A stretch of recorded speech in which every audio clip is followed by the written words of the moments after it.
तो दोस्तों एक बार फिर आप सभी का यूपीएससी प्रीलिम्स टेस्ट सीरीज 2023 में स्वागत है। आज है इंडियन इकोनॉमी का टेस्ट नंबर 8। तो जैसा कि आप लोगों को पता है कि इस टेस्ट के साथ हमारी करंट अफेयर की सीरीज भी चल रही है, जिसमें हम एनवायरनमेंट इकोलॉजी और पॉलिटी की अभी टेस्ट सीरीज चल रही है, जिसमें पॉलिटी का 1 साल का करंट अफेयर पूरा हो गया है और एनवायरनमेंट इकोलॉजी का 3 क्लासेस हो चुकी करंट अफेयर की। और इसके साथ ही आज टेस्ट नंबर पार्ट 3 है और पार्ट 3 में क्वेश्चन नंबर 41 से 60 देखेंगे। और इसकी पीडीएफ आपको हमारे टेलीग्राम चैनल पर, जैसे पहले होता आया है कि हमारे टेलीग्राम चैनल पर मिल जाएगा। यहाँ पे यहाँ स्कैन कर सकते हैं या फिर यहाँ से सर्च कर सकते हैं। अगर आपको टेस्ट थोड़ा सा भी पसंद आ रहा हो तो चैनल को शेयर कीजिए, लाइक कीजिए, सब्सक्राइब कीजिए, ताकि नोटिफिकेशन आपको पहले मिल सके। बेल आइकन को नोटिफिकेशन जरूर ऑन कीजिएगा।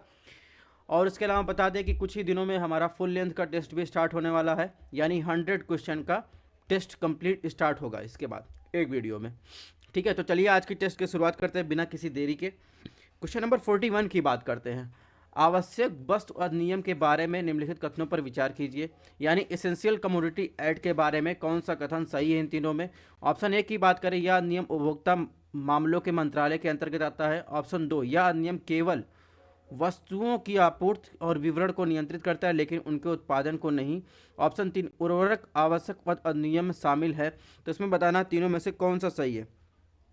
तो अगर आवश्यक वस्तु अधिनियम की बात करें तो ऑप्शन 1 जो है सही है कि ये उपभोक्ता मामलों के मंत्रालय के अंतर्गत आता है, यानी उपभोक्ता मामले जो हैं खाद्य एवं सार्वजनिक वितरण मंत्रालय आवश्यक वस्तु अधिनियम की देखरेख करता है। ठीक है, यह एक्ट जो है केंद्र सरकार को अनुसूची में किसी भी वस्तु को जोड़ने या हटाने का अधिकार देता है। ठीक है, यदि केंद्र यदि यह संतुष्ट है, यानी उसको जो है यह विश्वास है कि जनहित में ऐसा करना आवश्यक है, तो राज्य सरकारों के परामर्श से किसी वस्तु को आवश्यक के रूप में असूचित कर सकता है। ठीक है, ऑप्शन 2 की बात करें, ऑप्शन 2 गलत है, यानी किसी वस्तु के आवश्यक घोषित करके सरकार उस वस्तु के उत्पादन, आपूर्ति, वितरण को नियंत्रित कर सकती है और एक स्टॉक सीमा लगा सकती है कि कितना स्टॉक आपको रखना है। इसके अतिरिक्त सरकार किसी भी वस्तु की एमएसपी भी तय कर सकती है, पैकेज्ड उत्पाद जिसे वह आवश्यक वस्तु भी घोषित करता है। ठीक है,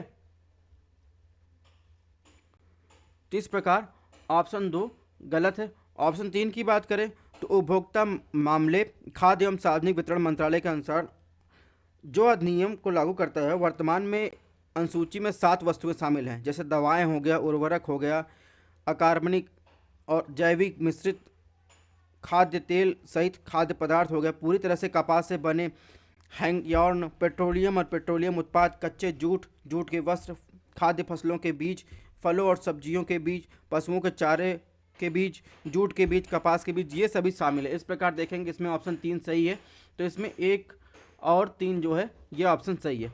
क्वेश्चन नंबर 42 की बात करें, 42 में क्या पूछा है, फसल अवशेष को खेत में ही छोड़ देने से क्या लाभ है। सही उत्तर आपको बताना है। ऑप्शन 1, यह खेतों में अपवाह और कटाव को नियंत्रित कर मदद करता है। ऑप्शन 2, यह मिट्टी की रूपरेखा के भीतर में वातन सुधार करता है, यानी सॉइल प्रोफाइल में इन्फिल्ट्रेशन जो है को मजबूत करता है। इसके अलावा अगर बात की, यह हवा में कणिका तत्व यानी पार्टिकुलेट मैटर जो पीएम मैटर के स्तर को बढ़ाता है। तो आपको बताना फसल अवशेष जब खेत में छोड़ा जाता है उससे क्या लाभ हो सकते हैं। तो इसमें जो लाभ की बात की गई है, तो इसमें अगर बात करें तो ये खेतों में अपवाह और कटाव को नियंत्रित मदद करता है, ये बात सही है। इसके अलावा और यह पीएम पार्टिकुलेट स्तर को बढ़ाता है, ये भी बात सही है। ठीक है, यानी जो डंठल और ठूंठे यानी तना, पत्तियां, बीज की फली, ये इसमें जो है ये अवशेष जो है शामिल होते हैं। लेकिन अगर बात करें सॉइल प्रोफाइल के भीतर वातन में सुधार करता है, यानी improve infiltration aeration with in the soil profile, तो ये जो है ये बात सही नहीं है। ठीक है, तो इस प्रकार जो है इसमें 1 और 2 जो है सही है, ऑप्शन 1 ए सही है। क्वेश्चन नंबर 43 में बात है, 43 में क्या पूछा है, निम्नलिखित कथनों पर विचार करें। सही उत्तर आपको चूज करना। ऑप्शन 1, जूट मुख्य रूप से पश्चिम बंगाल, उड़ीसा, असम और आंध्र प्रदेश में उगाया जाता है। ऑप्शन 2, भारत के ठंडे रेगिस्तान क्षेत्र जैसे लाहौल, स्पीति, लद्दाख हींग की खेती के लिए उपयुक्त है। ऑप्शन 3, चाय स्थिर मिट्टी में अच्छी तरह से उगती है क्योंकि यह जड़ों तक पानी की उपलब्धता को बढ़ाती है। तो आपको इन तीनों में से बताना है कौन सा ऑप्शन सही है। ठीक है, अगर ऑप्शन 1 की बात करें, जूट को क्या कहते हैं, जूट को एक जूट को जो है गोल्डन फाइबर के नाम से भी जानते हैं। ठीक है, जूट को क्या कहते हैं, गोल्डन फाइबर के नाम से भी जानते हैं। तो एक उपमा ये भी दी जाती है। इसके अलावा अगर बात करें तो यह भारत की प्रमुख नकदी यानी कैश क्रॉप है। जैसे कैश क्रॉप में ये हो गया, कपास हो गया। और जूट उगाने के लिए अगर जलवायु कंडीशन की बात करें तो एक गर्म यानी हॉट एंड वेट क्लाइमेट होना चाहिए। और जो पतझड़ के मौसम में मानसून के लिए जलवायु द्वारा प्रदान की जाती है। और सफल खेती के लिए अगर टेम्परेचर की बात करें, ये तो हॉट वेट क्लाइमेट के साथ क्या और होना चाहिए, टेम्परेचर कितना होना चाहिए, 25 डिग्री सेल्सियस के आसपास से अधिकतम। और अगर बात करें 70 से 90% जो है रिलेटिव ह्यूमिडिटी होनी चाहिए, यानी सापेक्षिक आर्द्रता होनी चाहिए। ठीक है, जूट मुख्य रूप से कहाँ कहाँ उगाया जाता है ये देख लेते हैं। जूट मुख्य रूप से अगर बात करें तो सबसे पहले जो है वेस्ट बंगाल में। ठीक है, उसके बाद अगर बात करेंगे तो उड़ीसा में, इसके बाद बिहार, यूपी और असम, मेघालय, ठीक है, त्रिपुरा, आंध्र प्रदेश। ठीक है, इतनी जगह जूट का उत्पादन किया जाता है। तो इस प्रकार ऑप्शन एक जो है सही है। इसके अलावा जो हींग वाली बात है, तो हींग जो है, हींग की खेती अगर देखेंगे तो हींग जो है शुष्क और ठंडे रेगिस्तान की परिस्थिति में पनपती है। अधिकतम तापमान की बात करें हींग की खेती के लिए तो 35 से 40 डिग्री के बीच जो है होना चाहिए, वो सहन कर सकती है। जबकि सर्दियों के दौरान यह 0 से 0 डिग्री के बीच जो है, सॉरी 0 से 4 डिग्री के बीच ये जो सहन कर सकती है। ठीक है, चरम मौसम के दौरान जो इसमें होता है संयंत्र निष्क्रिय हो जाते हैं। यह ईरान, अफगानिस्तान के लिए यह स्थानीय फसल मतलब उत्पादन है। हाल ही में हिमाचल प्रदेश के सुदूर लाहौल घाटी में किसानों ने हींग की खेती शुरू की है। तो इस प्रकार ऑप्शन दो भी सही है। ऑप्शन तीन की बात करें, ऑप्शन तीन जो है गलत है। यानी चाय के लिए जो है, अगर टेम्परेचर की बात करें, चाय के लिए जो है टेम्परेचर की 21 डिग्री सेल्सियस से लगभग जो है 29 डिग्री सेल्सियस की आवश्यकता होती है। और चाय उन क्षेत्रों में अच्छी तरह से उगता है जहाँ पर देखेंगे जो वर्षा होती है, वर्षा जो 150 से लगभग 200 सेंटीमीटर की वर्षा होती है। मिट्टी को अच्छी तरह से सूखा होना चाहिए, गीला नहीं होना चाहिए। ठीक है,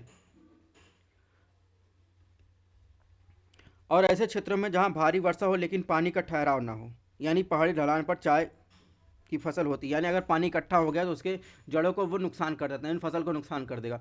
तो कुल मिलाकर ऑप्शन एक जो है सही हो जाएगा और ऑप्शन दो जो है सही हो जाएगा, ऑप्शन तीन गलत, यानी एक और दो सही, यानी ऑप्शन सी सही। क्वेश्चन नंबर 44 की बात करें, 44 में क्या पूछा है, सॉइल हेल्थ कार्ड योजना के बारे में पूछा है। कौन सा कथन जो है गलत है। ऑप्शन एक, सॉइल हेल्थ कार्ड में आयरन को छोड़कर सभी पोषक तत्वों के संबंध मिट्टी की पोषक स्थिति होती है। ऑप्शन दो, यह देश के सभी किसानों को प्रदान किया जाता है। ऑप्शन तीन, यह सभी फसलों के लिए उर्वरक सिफारिशों को 2 सेट प्रदान करता है। तो आपको बताना सॉइल हेल्थ कार्ड के बारे में। तो सॉइल हेल्थ कार्ड एक मुद्रित रिपोर्ट है कि किसान को उसकी प्रत्येक जोत के लिए सौंप दिया जाएगा। इसमें 12 मापदंडों अर्थात नाइट्रोजन, पोटास की बात करें और इसके अलावा अगर बात करें माइक्रोन्यूट्रिएंट्स की बात करें के संबंध में उसकी मिट्टी की स्थिति शामिल है। ठीक है, तो इसमें माध्यमिक पोषक तत्व, सूक्ष्म पोषक तत्व, पीएच, ईसीओसी यानी भौतिक पैरामीटर भी, ये सब भी शामिल हैं। तो ऑप्शन एक की बात करें, ऑप्शन एक जो है गलत है। ऑप्शन दो की बात करें तो सॉइल हेल्थ कार्ड योजना को उद्देश्य किसानों को हर 2 साल में मृदा स्वास्थ्य कार्ड जारी करना ताकि निषेचन प्रथाओं में पोषण संबंधी कमियों को दूर करने का आधार प्रदान कर सके। यह राज्य सरकारों को, देश के सभी किसानों को ये प्राप्त है। तो ये जो है ऑप्शन दो सही है। ऑप्शन तीन की बात करें, ऑप्शन तीन जो है गलत है। यानी मिट्टी की स्थिति के आधार पर मृदा स्वास्थ्य कार्ड खेत के लिए आवश्यक उर्वरक सिफारिश और मिट्टी संशोधन को इंगित करता है। यह जैविक खाद की सिफारिश सहित 6 फसलों के लिए उर्वरक सिफारिश को 2 सेट भी प्रदान करता है। हालांकि किसान मांग पर आधारित फसलों की सिफारिश भी प्राप्त करता है। ठीक है तो इस प्रकार जो है, सॉरी, इसमें जो है केवल जो है ऑप्शन दो जो है सही है और इसमें गलत पूछा है, एक और तीन जो है गलत है, यानी ऑप्शन ए। क्वेश्चन नंबर 45 में देखें क्या पूछा है। 45 में चावल उगाने की विधियों के बारे में कौन सा कथन सही। ऑप्शन एक, सीधे बीज वाली फसलें प्रतिरोपित फसलों की तुलना में तेजी से परिपक्व होती हैं। ऑप्शन 2 रोपाई एक समान पौधों की स्थिति सुनिश्चित करती है और चावल की फसल को उभरते हुए खरपतवारों पर प्रमुख शुरुआत देती है। तो आपको चावल के संबंध में, उसकी खेती के संबंध में इसमें क्वेश्चन पूछा है, आपको बताना है कौन सा ऑप्शन सही है। अगर सीधी बीज वाली यानी फसलों को में बेहतर प्रारंभिक स्थापना दिखाई और प्रतिरोपित फसलों की तुलना में अधिक अनाज की उपज दी। ठीक है, यानी जो आपने सुना होगा कि जो पहले बीज जो है डाला जाता है, उसका जो है क्या कहते हैं, तैयार होता है तना, फिर उसको जो है रुपाई की जाती है। ठीक है, तो इसी के बारे में बात करते हैं, यानी सीधी बीज वाली फसलों को कम श्रम की आवश्यकता होती है और प्रत्यारोपित फसलों की तुलना में तेजी से परिपक्व होती है। ठीक है, इस प्रकार ऑप्शन 1 जो है सही है। ऑप्शन 2 की बात करें, ऑप्शन 2 सही है, यानी चावल की रोपाई एक समान पौधों की स्थिति सुनिश्चित करती है और चावल की फसल उभरते हुए खरपतवारों के एक प्रमुख शुरुआत देती है। इसके अलावा यदि खेत में पर्याप्त रूप से समतल नहीं किया गया हो तो पानी का स्तर परिवर्तनशील होता है, तो रोपाई भी की जा सकती है, रोपाई की जाती है। रोपाई से फसल की सघनता भी हो सकती है क्योंकि फसल कम समय के लिए मुख्य खेत में होती है। तो इस प्रकार जो है इसमें जो है 1 और 2 दोनों सही, यानी ऑप्शन सी। क्वेश्चन नंबर 46 में क्या पूछा है, इसमें पूछा निम्नलिखित कथनों पर विचार कीजिए, कौन सा कथन सही है। ऑप्शन 1 क्रिस्पर और इंट्राजेनेसिस पौधों के सटीक और तेज अनुवांशिक संशोधन के लिए उपलब्ध उपकरण है। ऑप्शन 2 बीटी कपास एकमात्र अनुवांशिक संशोधित फसल है जिसे भारत सरकार द्वारा व्यावसायिक खेती के लिए अनुमोदित किया गया है। ऑप्शन 3 डीएनए संपादन के विपरीत आरएनए संपादन के प्रभाव प्रतिवर्ती हैं। कौन सा ऑप्शन सही है? ठीक है, इसमें बताना है कौन सा ऑप्शन सही है। तो ऑप्शन 1 की बात करें तो पौधों के आनुवंशिक संशोधन में पौधों के जीनोम में डीएनए का एक विशिष्ट खंड जोड़ना, इसे नई या अलग विशेषताएं देना शामिल है। ठीक है, आरएनए इंटरफ्रेंस यानी ट्रांसग्राफ्टिंग, सिसजेनेसिस, इंट्राजेनेसिस और जीनोम एडिटिंग टूल्स जैसे जिंक फिगर और क्रिस्पर कैस9 जैसे नए बायोटेक्नोलॉजी उपकरणों के विकास से पौधों की अधिक सटीक और तेज आनुवंशिक संशोधन की संभावना पेश हुई है। तो इस प्रकार कुल मिलाकर अगर व्याख्या से देखा जाए तो ऑप्शन 1 जो है सही है। ऑप्शन 2 की बात करें तो बीटी कपास की बात जो है सही की जा रही है, क्योंकि केवल एक ही फसल है जो व्यावसायिक खेती के लिए ये भारत में कानूनी रूप से है। इसके अलावा ऑप्शन 3 की बात करें, ऑप्शन 3 भी सही है, यानी डीएनए संपादन के विरुद्ध आरएनए संपादन का प्रभाव जो है प्रतिवर्ती है। तो इस प्रकार देखेंगे इसमें ऑप्शन डी जो है सही है। क्वेश्चन नंबर 47 की बात करें, इसमें क्या पूछा है, पौधा किस्म संरक्षण और किसान अधिकार अधिनियम के बारे में बताइए, यानी protection of plant varieties and farmer rights act के बारे में कौन सा कथन सही है। ऑप्शन 1 किसान इस अधिनियम के तहत संरक्षित किस्म के ब्रांडेड बीज को भी बेचने का हकदार है। ऑप्शन 2 भारत ने ट्रिप्स समझौते के प्रभाव बनाने के लिए पौधा किस्म और किसान अधिकार अधिनियम 2001 अधिनियमित किया है। तो इसमें देखेंगे ऑप्शन 1 की बात करें तो किसान संरक्षित किस्म के बीजों को सहित अपनी कृषि उपज को बचाने, उपयोग करने, बोने, फिर से बोने, विनियमित करने, साझा करने या बेचने का हकदार है, जिस तरह से वे इसके लागू होने से पहले हकदार थे। ठीक है, हालांकि किसान इस अधिनियम के तहत संरक्षित किस्म के ब्रांडेड बीज को बेचने के हकदार नहीं है। तो इस प्रकार जो है ये ऑप्शन जो है गलत हो जाएगा। ऑप्शन 2 की बात करें, ऑप्शन 2 सही है। ठीक है, तो इस पे ऑप्शन बी जो है सही होगा। क्वेश्चन नंबर 48 की बात करें, 48 में क्या है, तो इसमें जो है नेचुरल फार्मिंग और ऑर्गेनिक फार्मिंग के संबंध में कथनों पर विचार करना, कौन सा ऑप्शन सही है। ऑप्शन 1 जैविक खेती के विपरीत प्राकृतिक खेती में मिट्टी के कोई बाहरी उर्वरक नहीं डाला जाता है। ऑप्शन 2 प्राकृतिक खेती की तुलना में जैविक खेती अधिक महंगी है। ऑप्शन 3 जैविक खेती के विपरीत कृमि यानी वर्मी कंपोस्ट प्राकृतिक खेती का एक अनिवार्य घटक है। तो इसमें बताना है आपको कौन सा सही है। तो अगर ऑप्शन 1 की बात करें तो जो आपने सुना होगा शून्य बजट जो है नेचुरल खेती के बारे में, यानी इसकी विशेषता होती है कि यहाँ की उत्पादन की लागत शून्य होती है और किसानों को खेती की इस पद्धति के शुरू करने के लिए कोई जो है इनपुट नहीं खरीदना पड़ता, बल्कि जो नेचुरल रूप में मौजूद हैं तो उनको उपयोग किया जाता है, बल्कि इस ना तो रासायनिक ना ही जैविक उर्वरक जोड़े जाते हैं। ठीक है, तो इस प्रकार ये ऑप्शन सही है। ऑप्शन दो की बात करें तो ऑप्शन दो भी सही, यानी प्राकृतिक खेती की तुलना में जैविक खेती अधिक महंगी है। ऑप्शन तीन की बात करें, ऑप्शन तीन जो है गलत है, यानी जैविक खेती के विपरीत कृमि यानी वर्मी कंपोस्ट को प्राकृतिक खेती का अनिवार्य घटक जो है ये बात गलत है। यानी वर्मी कंपोस्ट जो केचुओं को जैविक अपशिष्ट रूपांतरण बढ़ाने के साधन के रूप में उपयोग किया जाता है, यह एक विधि है जो शून्य बजट नेचुरल फार्मिंग में समर्पित नहीं है। ठीक है, सुभाष पालेकर जीरो बजट प्राकृतिक खेती के जनक हैं और उनके अनुसार वर्मी कंपोस्टिंग एक घोटाला है जो जो एक जैसे लाल कीड़ा वर्मी कंपोस्ट बनाने के लिए विनाशक जानवर के रूप में इस्तेमाल किया जाता है। ठीक है, कुल मिलाकर ये ऑप्शन गलत है। तो इसमें देखेंगे एक और दो सही है, यानी ऑप्शन ए सही है। क्वेश्चन नंबर 49 देखिए, 49 में क्या पूछा है, संपदा योजना में बारे में पूछा है, कौन सा कथन सही है। ऑप्शन एक, इसका उपयोग उद्देश्य मछली पकड़ने, बुनियादी ढांचे और गुणवत्ता नियंत्रण के अधिकरण करना है। ऑप्शन दो, इस यह खाद्य प्रसंस्करण और उद्योग मंत्रालय के अधीन आता है। ऑप्शन तीन, मेगा फूड पार्क योजना का आवश्यक घटक है। इसमें आपको बताना है कौन सा ऑप्शन सही है संपदा योजना के बारे में।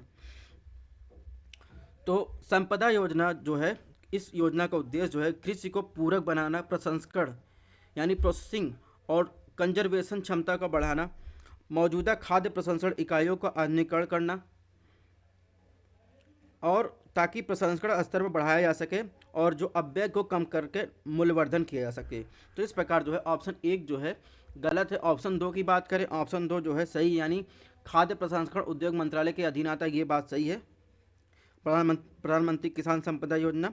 इसके बाद ऑप्शन तीन की बात करें तो ऑप्शन तीन भी सही, यानी प्रधानमंत्री किसान संपदा योजना के तहत 7 घटक योजनाएं शामिल, यानी एक तो मेगा फूड पार्क बनाना, एकीकृत कोल्ड चैन, मूल्यवर्धन अवसंरचना, कृषि प्रसंस्करण समूहों के लिए बुनियादी ढांचा, बैकवर्ड और फॉरवर्ड लिंकेज का निर्माण करना, फूड प्रोसेसिंग और कंजर्वेशन का निर्माण करना, ठीक है, उनका विस्तार करना, खाद्य सुरक्षा और गुणात्मक आश्वासन और संरचना, इसके अलावा ह्यूमन रिसोर्स और संस्थान है।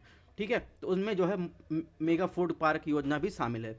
तो इस प्रकार जो है इसमें क्या क्या सही है, तो इसमें देखेंगे ऑप्शन सी यानी दो और तीन जो है सही है। क्वेश्चन नंबर 50 में क्या पूछा है, 50 में पूछा भारत के में कृषि के संदर्भ में जो है विचार करना है, कौन सा ऑप्शन सही है। ऑप्शन एक, अरुणाचल प्रदेश, असम, मणिपुर, मेघालय, मिजोरम में क्या झूम कृषि की जाती है।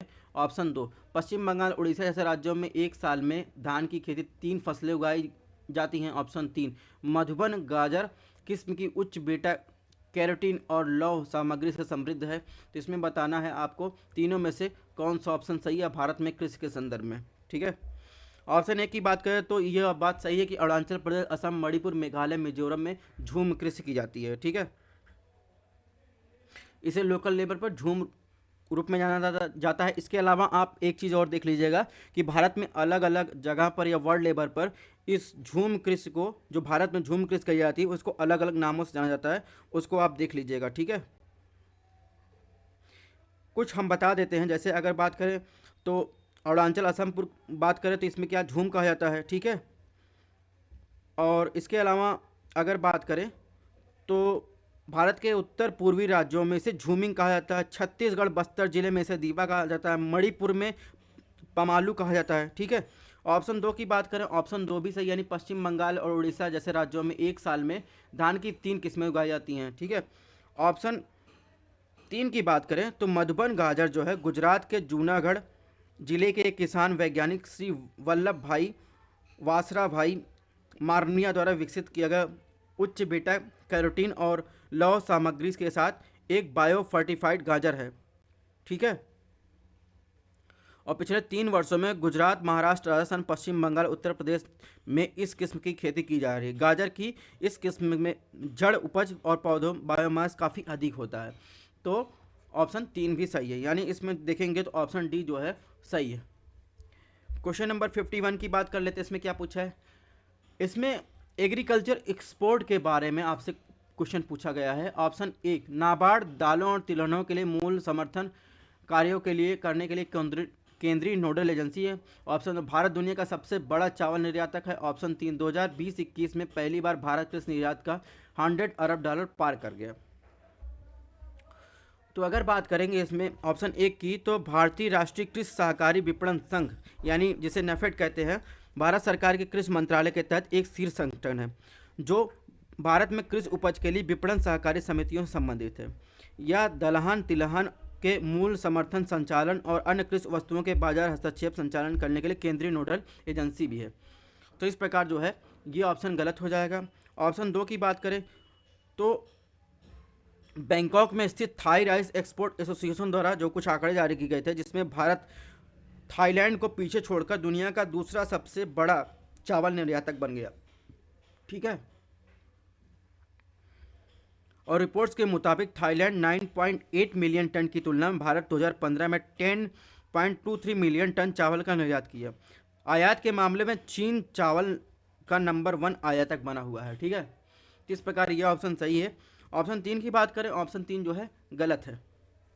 यानी अगर बात करें 2021 के तो 17.5% से बढ़कर 41.8 अरब डॉलर को पार कर गया है भारत का कृषि निर्यात, और यह तब भी आज देश के कुल व्यापारिक निर्यात का 7.2% से गिरकर अगर बात करें तो 290.8 बिलियन हो गया है डॉलर। 2019-20 में कितना था? 313.4 यूएस डॉलर था। तो इस प्रकार ये गलत है। तो इसमें जो है ऑप्शन डी जो है सही, यानी केवल। तो क्वेश्चन नंबर 52 में बात करें, क्या पूछा है? भारत में कृषि ऋण के संदर्भ में निम्नलिखित कथनों पर विचार कीजिए, कौन सा कथन जो है सही है। ऑप्शन 1, क्षेत्रीय ग्रामीण बैंक विशेष रूप से छोटे सीमांत किसानों, खेतिहर मजदूरों, कारीगरों और छोटे उद्यमियों को ऋण प्रदान करते हैं। ऑप्शन 2, वे अपने ग्राहकों के लिए क्रेडिट कार्ड जारी नहीं कर सकते हैं। ऑप्शन 3, यदि आवश्यक हो तो आरबीआई की सीमांत अस्थायी सुविधा का उपयोग कर सकते हैं। ठीक है, इसमें आपको बताना है कौन सा कथन सही है भारत में जो कृषि ऋण दी जाती है उसके बारे में। तो अगर ग्रामीण स्तर पर, तो ग्रामीण ऋण पर नरसिम्हन समिति की सिफारिश के आधार पर क्षेत्रीय ग्रामीण बैंकों की स्थापना की गई। यह महसूस किया गया था उस समय कि ग्रामीण बैंकों को जरूरत को पूरा करने के लिए आरआरबी वाणिज्यिक बैंकों या सहकारी बैंकों की तुलना में काफ़ी बेहतर होंगे। ठीक है, तो आरआरबी का मुख्य उद्देश्य क्या है? विशेष रूप से छोटे सीमांत किसान, खेतिहर मजदूर, कारीगरों को, छोटे उद्यमियों को ऋण और अन्य सुविधाएं प्रदान करना। ठीक है, तो इस प्रकार सॉरी इस प्रकार ऑप्शन 1 सही है। ऑप्शन 2 की बात करें तो अपने प्रायोजक बैंक या अन्य बैंकों के सहयोग से आरआरबी बेहतर सुविधा प्रदान करने के लिए सक्षम होने और अपने ग्राहकों को क्रेडिट कार्ड, डेबिट कार्ड जारी कर सकते हैं। ठीक है, तो इस प्रकार जो है ये ऑप्शन गलत हो जाएगा। ऑप्शन 3 की बात करें, ऑप्शन 3 जो है सही है। ठीक है, यानी यदि आवश्यक हो तो आरआरबी आरबीआई की जो सीमांत अस्थायी सुविधा का उपयोग कर सकता है, यानी मार्जिनल स्टैंडिंग फैसिलिटी की उपयोग कर सकते हैं। तो इस प्रकार जो है इसमें 1 और 3 जो है सही है, यानी ऑप्शन सी सही है। क्वेश्चन नंबर 53 की बात करते हैं। इसमें क्या पूछा है? इसमें पूछा है एग्रीकल्चर क्रेडिट यानी कृषि ऋण के संदर्भ में। इसमें पूछा है कौन सा कथन गलत है। इसके पहले भी कृषि ऋण के संबंध में था। ऑप्शन 1, सूक्ष्म वित्त संस्थान केवल कृषि क्षेत्रों के उद्देश्य को पूरा करते हैं। ऑप्शन 2, नाबार्ड ऋण के लक्षित वितरण के लिए पात्र किसानों को प्रत्यक्ष ऋण प्रदान करते हैं। तो अगर देखेंगे ऑप्शन 1 की, तो एमएफआई वित्तीय कंपनियां हैं जो उन लोगों को सूक्ष्म ऋण प्रदान करती है जिनके पास बैंकिंग सुविधा तक पहुंच नहीं है। वे कम आय वाली आबादी के वित्तीय सेवाएं प्रदान करते हैं। इन सेवाओं में सूक्ष्म ऋण, सूक्ष्म बचत और सूक्ष्म बीमा शामिल है। तो इस प्रकार जो है ऑप्शन 1 जो है गलत हो जाएगा। ऑप्शन 2 की बात करें, ऑप्शन 2 भी गलत है कि यानी नाबार्ड किसानों और ग्रामीण कामगारों आदि उनकी निवेश गतिविधियों के लिए पर्याप्त ऋण प्रदान करने के लिए बैंकों को दीर्घकालिक और मध्यम अवधि की जो है पुनर्वित्त प्रदान करता है। इसका उद्देश्य क्या है कि जैसे अगर कृषि और संबंध गतिविधियां जो हैं उससे रिलेटेड नाबार्ड की व्यक्तियों की प्रत्यक्ष ऋण नहीं प्रदान करता है। ठीक है, चयनित वित्तीय संस्थान नाबार्ड से धन प्राप्त करते हैं और व्यक्ति को उस चयनित संस्थानों से ऋण के लिए आवेदन कर सकते हैं। तो इस प्रकार जो है ऑप्शन 1 इसमें जो है 1 और 2 दोनों गलत है, यानी गलत पूछा है, ऑप्शन सी सही होगा। क्वेश्चन नंबर 54 में क्या पूछा है? निम्नलिखित कथनों पर विचार कीजिए। ऑप्शन 1, किसान क्रेडिट कार्ड फसल की कटाई के बाद के खर्चे को उत्पादन, विपणन, ऋण और किसान परिवारों की खपत की आवश्यकताओं को शामिल करता है। ऑप्शन 2, फसल उत्पादन या संबद्ध गतिविधियों जैसे पशुपालन, मत्स्य पालन आदि शामिल किसान क्रेडिट ऋण के लिए योजना के लिए पात्र, कौन सा कथन सही है? तो इसमें देखेंगे ऑप्शन एक की बात करें तो ऑप्शन एक सही है, यानी जो किसान क्रेडिट कार्ड होता है वो भारत सरकार की एक योजना है जो किसानों को समय पर ऋण उपलब्ध कराती है। किसान क्रेडिट कार्ड जो है यानी केसीसी जिसे कहते हैं, उसे जो है 1998 में किसानों को अल्पकालिक औपचारिक ऋण प्रदान करने के उद्देश्य से शुरू की गई थी और नाबार्ड द्वारा ये बनाई गई थी। किसान क्रेडिट कार्ड में फसल के बाद के खर्चे, विपणन, ऋण उत्पादन और किसान परिवार की खपत की आवश्यकताएं, कृषि की संपत्ति के रख रखाव की कार्यशील पूंजी और कृषि के जुड़ी गतिविधियों, कृषि और संबंध गतिविधियों के लिए निवेश की ऋण की आवश्यकता आदि शामिल है। तो इस प्रकार ऑप्शन एक सही। ऑप्शन दो की बात करें, ऑप्शन दो भी सही है, यानी फसल उत्पादन और उससे संबंध गतिविधि जैसे पशुपालन, मत्स्य पालन आदि शामिल किसान क्रेडिट कार्ड योजना के लिए पात्र हैं। तो इस प्रकार इसमें ऑप्शन एक और दो दोनों सही है, यानी ऑप्शन सी। क्वेश्चन नंबर 55 में देखें, 55 में क्या पूछा है? कुछ योजनाओं के बारे में दिया गया है, उनकी विशेषताएं दी गई हैं। प्रधानमंत्री फसल बीमा योजना, उसकी विशेषताएं दी गई हैं। सभी किसानों के लिए नामांकन 100% अनिवार्य है। प्रधानमंत्री किसान सम्मान निधि, इसके ये सभी किसान परिवार शामिल हैं। ऑप्शन 3 राष्ट्रीय गोकुल मिशन, ये नकुल प्रज्ञान बाजार के इसके तहत एक पहल है। ठीक है, इसमें सही उत्तर आपको चूज करना है। तो अगर ऑप्शन ए की बात करें तो ऑप्शन एक जो है गलत है, यानी प्रधानमंत्री फसल बीमा योजना जो एक फसल बीमा योजना में सुधार करने की मंजूरी दी गई है। इस योजना में मौजूद फसल ऋण प्राप्त करने वाले किसानों सहित सभी किसानों के लिए नामांकन स्वैच्छिक कर दिया गया है। ठीक है, तो इस प्रकार ये गलत है। ऑप्शन दो की बात करें, प्रधानमंत्री किसान सम्मान निधि यानी जो प्रतिवर्ष 6,000 रुपये दी जाती है 3 किस्तों में, तो यह केंद्रीय सेंट्रल सेक्टर स्कीम है, यानी 100% जो है केंद्र फंड करता है। 2,000 रुपये की किस्त जो है सीधे लाभार्थी खातों में दी जाती है। तो इस योजना में केवल शुरू में छोटे और सीमांत परिवार को ही लाभार्थी शामिल किया गया था, उच्च आय की स्थिति कुछ बहिष्करण मानदंडों के अधीन, किंतु सरकार ने बाद में सभी किसान परिवारों के लिए योजना लागू कर दी, चाहे जोत का आकार कुछ भी, यानी खेती उनके पास कुछ भी हो। तो इस प्रकार जो है ऑप्शन दो जो है सही है। ऑप्शन तीन की बात करें, ऑप्शन तीन भी सही है, यानी राष्ट्रीय गोकुल मिशन का उद्देश्य स्वदेशी पशु नस्लों को केंद्रित और वैज्ञानिक तरीकों से संरक्षित और विकसित करना। ठीक है, और यह नकुल प्रज्ञान बाजार के तहत इस एक पहल है। तो इस प्रकार इसमें जो है 2 और 3 सही है, ऑप्शन बी। क्वेश्चन नंबर 56 में क्या पूछा है? 56 में भारत में जो रबर बागान यानी रबर प्लांटेशन के संदर्भ में निम्नलिखित कथनों पर विचार कीजिए, कौन सा कथन सही है? ऑप्शन एक केरल, तमिलनाडु, झारखंड, बिहार, कर्नाटक देश के शीर्ष रबर उत्पादक राज्य है। ऑप्शन दो रबर बागानों में 100% प्रत्यक्ष विदेशी निवेश की अनुमति है। ऑप्शन तीन इसे उष्णकटिबंधीय और उपोष्णकटिबंधीय क्षेत्र में नहीं उगाया जा सकता। तो आपको बताना है रबर प्लांटेशन के संबंध में इन तीनों में से कौन सा ऑप्शन सही है। तो दोस्तों अगर बात करें ऑप्शन एक की, तो वर्तमान में भारत में उच्च उत्पादकता के साथ दुनिया में एनआर का छठा सबसे बड़ा यानी नेचुरल रबर का सबसे बड़ा उत्पादक है। शीर्ष रबर उत्पादक राज्य की बात करें तो सबसे ज़्यादा जो है केरल में, उसके बाद जो है उसके बाद तमिलनाडु में, उसके बाद अगर बात करेंगे तो उसके बाद कहाँ होता है? कर्नाटका में। ठीक है, उसके बाद कर्नाटका में, यह तीसरे स्थान पर है। केरल जो है भारत के प्राकृतिक रबर का सबसे बड़ा उत्पादक है। केरल मुख्य रबर उत्पादक जिले की बात करें कोट्टायम, कोलम, एर्नाकुलम, कोझिकोड। अन्य महत्वपूर्ण राज्य की बात करें उत्पादक राज्य जो है तमिलनाडु, कर्नाटक, अंडमान निकोबार द्वीप समूह। इस प्रकार ऑप्शन एक जो है ये गलत है, यानी शीर्ष उत्पादक राज्य में झारखंड, बिहार नहीं बल्कि केरल, तमिलनाडु और कर्नाटक आएंगे। तो ये ऑप्शन गलत हो जाएगा। ऑप्शन दो की बात करें तो ऑप्शन दो जो है सही है, यानी रबर क्षेत्र में विकास के लिए सरकारी पहलों के कई उदाहरण, जैसे अगर स्वचालित माध्यम से रबर, कॉफ़ी, चाय, इलायची, ताड़, तेल के पेड़, जैतून के तेल के पेड़ में उनके रोपण में 100% जो है प्रत्यक्ष एफडीआई की अनुमति दी गई है। यानी आपको ध्यान रखना है रबर के साथ किसमें 100% एफडीआई की अनुमति दी गई है? कॉफ़ी हो गया, चाय हो गया, इलायची, ताड़ के तेल के पेड़ हो गए, जैतून के तेल के पेड़ हो गए, इनमें 100% एफडीआई की अनुमति दी गई है। ठीक है, ऑप्शन तीन की बात करें, ऑप्शन तीन जो है ऑप्शन तीन जो है गलत है। यह एक जो है मेडिटेरियन क्लाइमेट वाला फसल है, यानी भूमध्य रेखीय फसल है, लेकिन विशेष परिस्थितियों में इसे उष्णकटिबंधीय और उपोष्णकटिबंधीय क्षेत्र में भी उगाया जाता है। इसके लिए अगर बात करें 25 डिग्री सेल्सियस जो है तापमान के ऊपर होना चाहिए, अच्छी जल निकासी, जलोढ़ मिट्टी, सस्ते और कुशल श्रमिक की पर्याप्त आपूर्ति के साथ 200 सेंटीमीटर से वर्षा जो है अधिक होनी चाहिए। तो इस प्रकार जो है कुल मिलाकर इसमें जो है अगर देखेंगे ऑप्शन 1 गलत हो जाएगा, ऑप्शन 2 सही, ऑप्शन 3 गलत। ठीक है, इसमें कौन सा सही है? ऑप्शन 2। क्वेश्चन नंबर 57 में क्या पूछा है? किसान उत्पादक संगठनों के लाभों के संदर्भ निम्नलिखित कथनों पर विचार कीजिए, कौन सा ऑप्शन सही है? ऑप्शन 1, एफपीओ सदस्य किसान को कम लागत वाले गुणवत्तापूर्ण इनपुट प्रदान कर सकता है। ऑप्शन 2, वे वस्तुओं के न्यूनतम समर्थन मूल्य कुशलतापूर्वक तय कर सकते हैं। ऑप्शन 3, एफपीओ किसानों को सामूहिक खेती में लगा सकते हैं।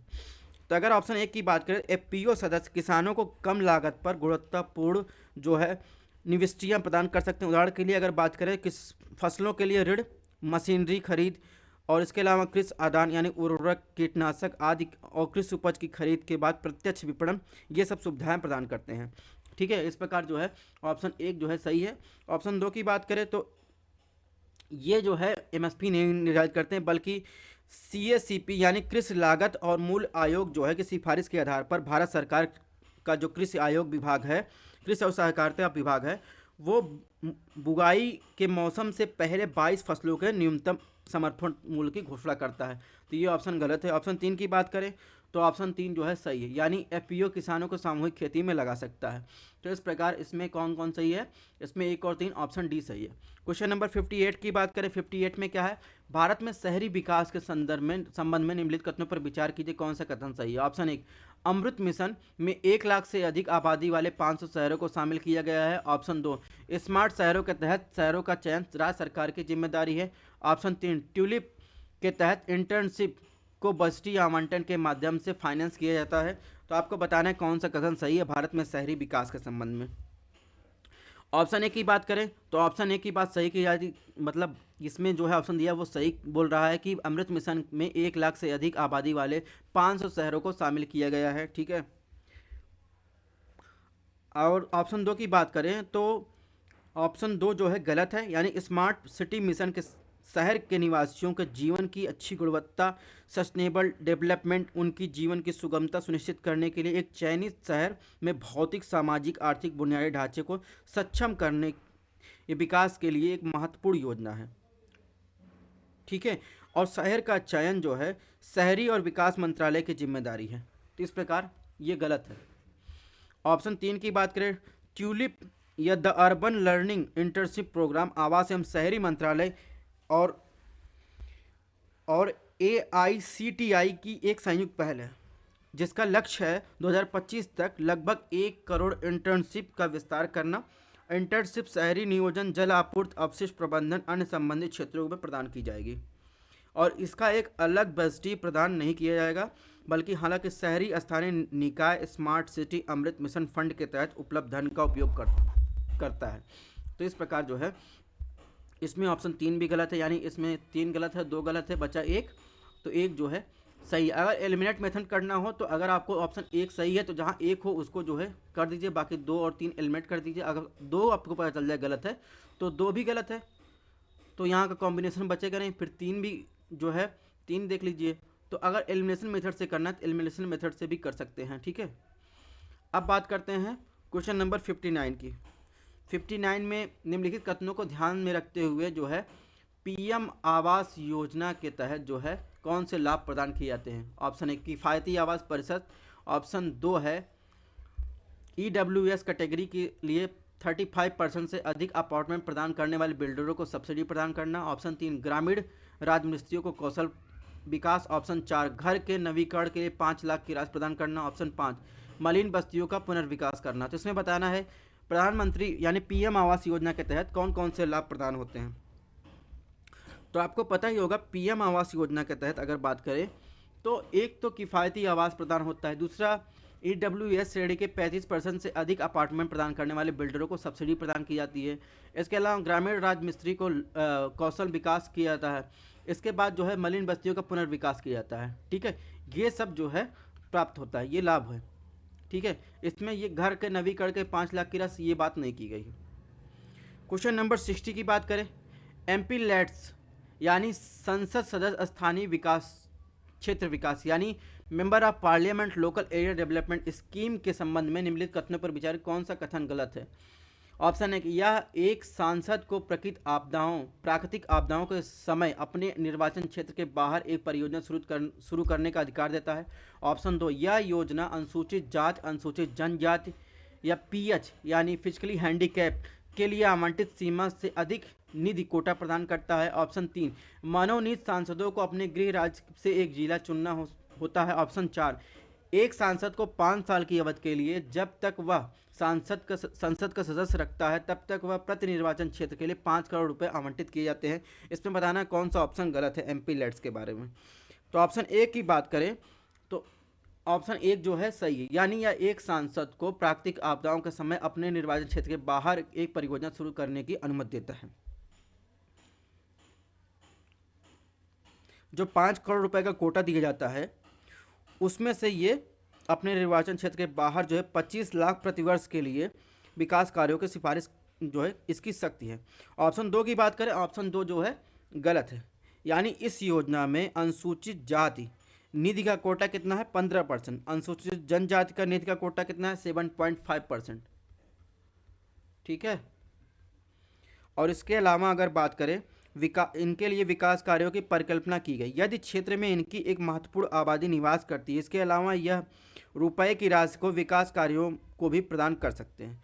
शारीरिक रूप से विकलांग लोगों के कल्याण के लिए 20 लाख प्रति वर्ष जो है प्रदान की जाती है। तो उपरोक्त कार्य आवंटित कोटे के भीतर ही कार्य किए जाने की आवश्यकता है। इस प्रकार जो है ऑप्शन 2 गलत है। ऑप्शन 3 की बात करें, ऑप्शन 3 गलत है, यानी राज्यसभा सांसद उस राज्य के किसी भी जिले को चुन सकता है जिसका वह प्रतिनिधित्व करता है, जबकि मनोनीत सांसद देश में कहीं भी किसी भी जिले को चुनने के लिए स्वतंत्र है।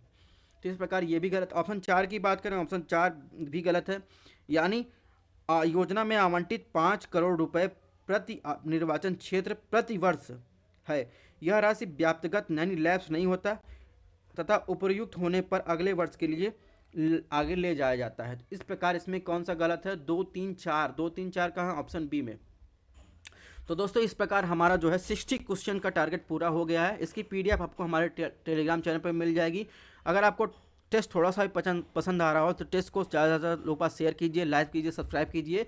और इसके अलावा करंट अफेयर की सीरीज और हमारे जो पिछले जो टेस्ट हुए हैं लगभग 1000 क्वेश्चन से ऊपर टेस्ट हो चुके हैं, आप उसको ज़रूर देखिएगा। मिलते हैं नेक्स्ट टेस्ट में। और आपको डेली जो है 3 बजे टेस्ट मिलेगा, ये आपको ध्यान रखिएगा।